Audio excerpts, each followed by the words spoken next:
بسم اللہ الرحمن الرحیم۔ السلام علیکم ویورس، مجھے امید ہے کہ آپ سب بالکل خیر و عافیت سے ہوں گے۔ حضرت ابو ذر غفاری رضی اللہ عنہ سے روایت ہے کہ میں ایک موقع پر رسول کریم صلی اللہ علیہ وسلم کی خدمت میں حاضر ہوا۔ آپ صلی اللہ علیہ وسلم اس وقت کعبۃ اللہ کے سائے میں بیٹھے ہوئے تھے۔ آپ صلی اللہ علیہ وسلم نے جب مجھے دیکھا تو فرمایا، رب کعبہ کی قسم، وہ لوگ بڑے خسارے میں ہیں۔ میں نے عرض کیا، حضور میرے ماں باپ آپ پر قربان، کون لوگ ہیں جو بڑے خسارے میں ہیں؟ آپ صلی اللہ علیہ وسلم نے فرمایا، وہ لوگ جو بڑے دولت مند اور سرمایہ دار ہیں۔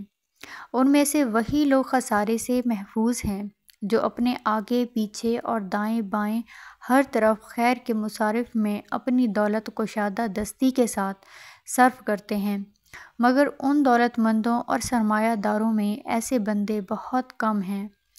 مال و زر میں بڑی کشش ہے، کیونکہ اس کے ساتھ دنیا کی خوشحالی وابستہ ہے۔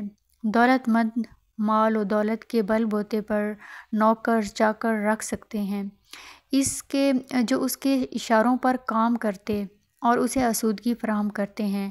مال و زر کی کثرت کی وجہ سے دوسرے لوگ اس کا احترام کرتے ہیں۔ وہ اپنے بیوی بچوں کی ہر خواہش پوری کر سکتا ہے، بیوی کے لیے رزق، لباس اور قیمتی زیورات خرید سکتا ہے، اور وہ اپنے بچوں کو قیمتی کھلونے اور طرح طرح کی پسندیدہ چیزیں فراہم کر سکتا ہے۔ دولت مند اپنے بچوں کی شادیوں میں بے دریغ روپیہ پیسہ خرچ کر کے معاشرے میں اپنی بڑائی قائم کرتا اور اپنی انا کی تسکین کا سامان پیدا کر لیتا ہے۔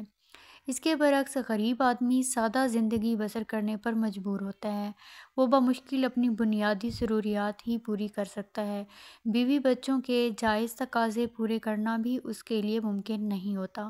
اس کی زندگی مشقت سے پر ہوتی ہے، اسے روکھی سوکھی کھا کر گزارا کرنا پڑتا ہے، اسے اچھا کھانا اور کپڑا میسر نہیں ہوتا، یوں اس کی زندگی تلخ ہوتی ہے اور معاشرے میں ایسے کوئی اہمیت اسے حاصل نہیں ہوتی۔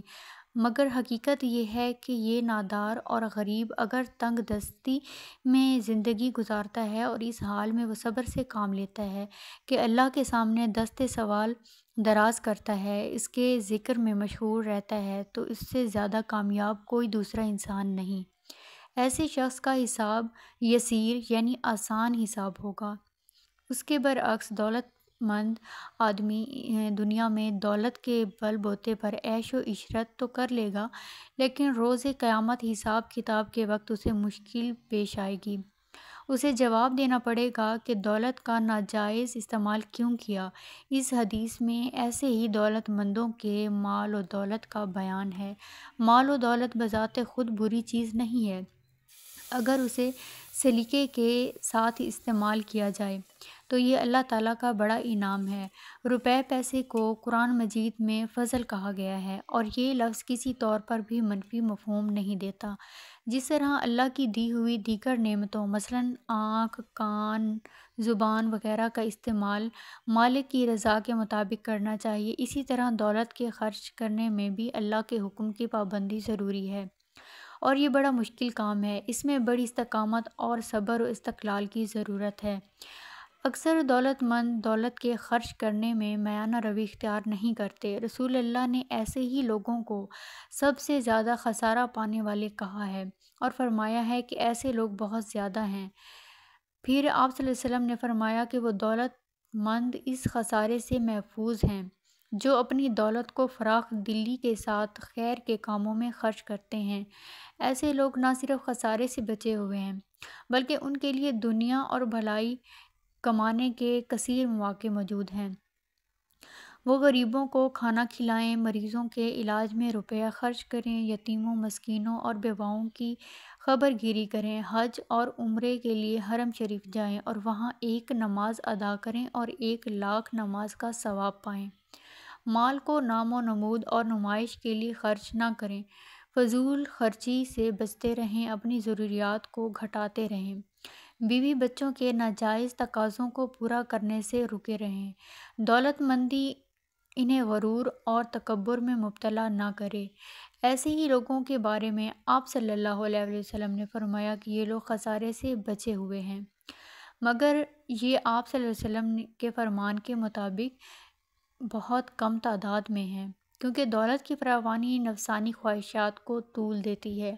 دولت مند آدمی اس دنیا کے آرام و آسائش میں اس قدر مدہوش ہو جاتا ہے کہ اسے برے بھلے کی تمیز نہیں رہتی۔